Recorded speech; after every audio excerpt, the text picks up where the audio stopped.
Welcome back to Thrive at the Top, the podcast for leaders, safety professionals, and decision makers navigating high-pressure industries and done with surface-level solutions.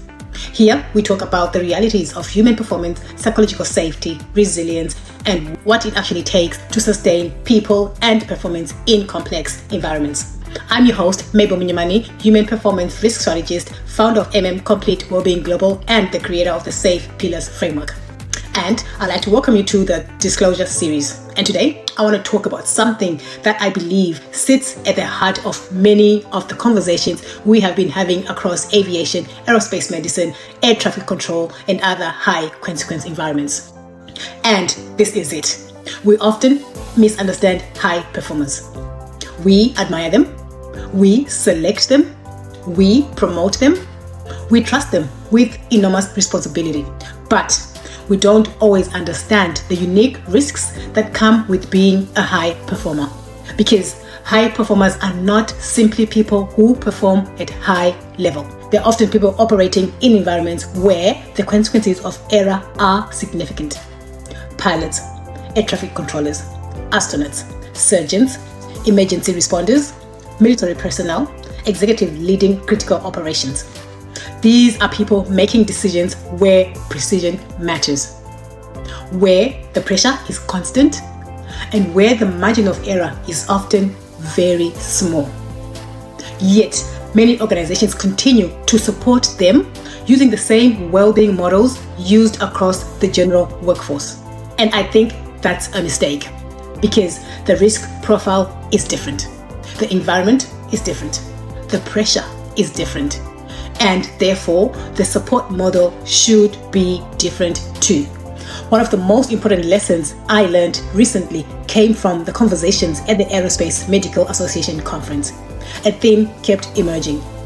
The people working in these environments are often exceptionally capable. They are intelligent, disciplined, resilient, highly trained, and because of these qualities, they are often very good at continuing to function even when something is wrong. They compartmentalize, they push through, they keep performing, they continue showing up. And from the outside, everything looks fine. But that's where the challenge begins.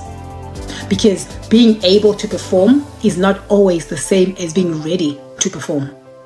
Technical performance does not always equal human performance readiness. Someone can still be passing checks, still meeting standards, still doing the job while simultaneously carrying grief, stress, fatigue, relationship difficulties, financial pressure, health concerns, or psychological strain. The issue is not whether these things happen. They happen to everyone. The issue is that high performance environments, even a small decline in readiness can have a disproportionate impact because the margin for error is already too small. This is where I think organizations often get stuck. We tend to think about people in one of two categories. Either they're okay or they're not okay. Either fit or unfit. Either functioning or struggling. But mental health and human performance do not work like that. They exist on a continuum. At one hand, we have people who are thriving, then coping, then struggling, then not coping, then sinking. The reality is that most people who eventually need significant support do not suddenly move from thriving to crisis overnight. There are signs. There are indicators. There are opportunities for early intervention. The challenge is whether the system is able to see them and whether people feel safe enough to talk about them.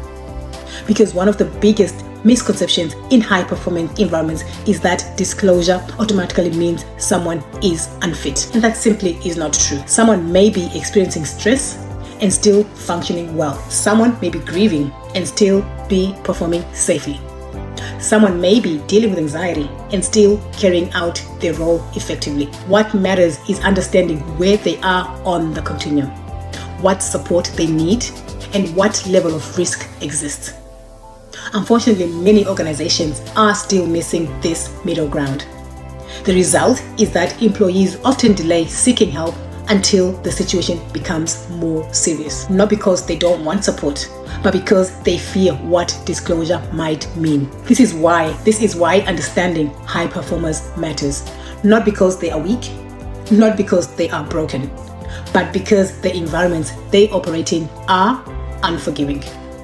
And when the consequences are high, prevention becomes even more important. At Complete Wellbeing Global, this is one of the reasons we continue to advocate for high-performance support systems that match the operational risk profile of the workforce. Because elite performers operating in extreme, high-consequence environments should not be relying on civilian-level human performance support models. Selection is not protection, and competence is not immunity. And performance today does not guarantee readiness tomorrow. The organizations that will lead the future of human performance will be those that understand both technical performance and human performance readiness. Because sustaining elite performance requires more than selecting exceptional people. It requires systems capable of sustaining exceptional people. Thank you for joining me for this episode of the Disclosure series. And until next time, remember, technical performance does not always equal human performance readiness. If everything I've spoken about today resonates or has made you curious because maybe you've never spoken about the risk profile of your workforce before, contact us and we would love to have a conversation. We run briefings and consultations on disclosure readiness and how we can support your organization better.